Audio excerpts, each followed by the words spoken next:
Corruption के विषय पर काफी चर्चा अधिकारियों ने भी की, मैंने भी की है कि हम अपने इस करप्शन वाले विषय को जैसे जन जागरण के माध्यम से या कोई दंड के माध्यम से अथवा लोक लाज का जो इख्तियार होता है उसके माध्यम से इसको समाप्त कर सकते हैं, क्योंकि करप्शन सीधा असर जो है हमारे देश की गरीब जनता है उस गरीब जनता के ऊपर ही डालते हैं। हमें अपने समाज के प्रति संवेदनशीलता का ध्यान रखना चाहिए, करप्शन से लोग को दूर करना चाहिए।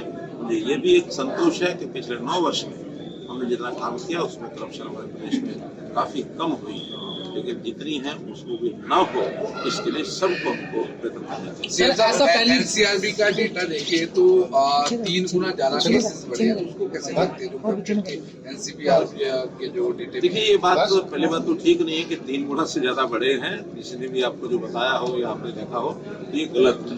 कहीं कहीं बढ़ोतरी है, कहीं कहीं उसमें से कमी भी आई है।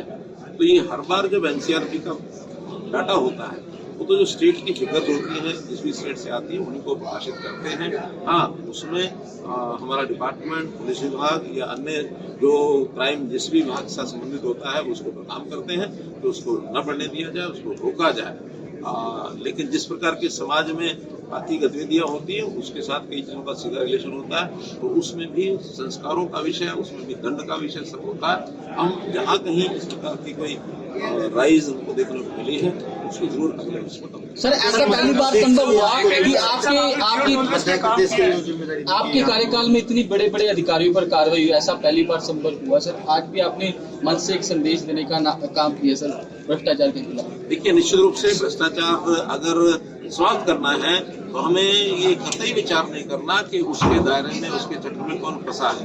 जो भ्रष्टाचार करेगा उसके खिलाफ कार्रवाई होगी, कितना ही बड़ा आदमी हो, चाहे वो नेता हो, चाहे अधिकारी हो, कर्मचारी हो, अथवा जनता का होगा, क्योंकि सब चीजें उसके अंदर जाए शामिल होती है, उसमें इंटरेस्ट सबके होते हैं। जिसका इंटरेस्ट मिलता है और भ्रष्टाचार होता तो हम किसी का लिहाज नहीं करते, और जो अपराधी होता है उसको दंडित करने का काम हमारा है।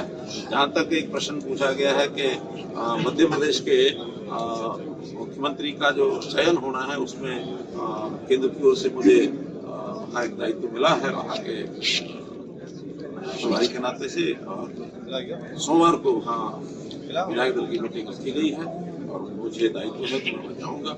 और मेरी आशा है जैसे हरियाणा, जैसे भारतीय जनता पार्टी के किसी भी प्रदेश के काम सर्वसम्मति से होते हैं तो सर्वसम्मति से फैसले होंगे, विधायक दल का फैसला होगा, फिर पार्लियामेंट होगी और उसके बाद मुख्यमंत्री जो भी आएंगे वो अगले 5 साल के लिए बात होगी। सर, एक महुआ मित्रा भी पूछ रहा है कि लगातार जो वेस्ट बंगाल में ममता बनर्जी वो कह रही BJP is trying to kill democracy. How do you see this all the allegation from the opposition party on Mahua Mitra who has been expelled from the parliament? देखिए, पार्लियामेंट के अपने नियम होते हैं और जो पार्लियामेंट की नियमावली है उसका पालन करने के लिए वहाँ स्पीकर होते हैं, तो स्पीकर जो निर्णय लेता है वो एक फाइनल निर्णय होता है। किसी को कोई गलत लगता है तो उसके लिए कोर्ट का रास्ता है।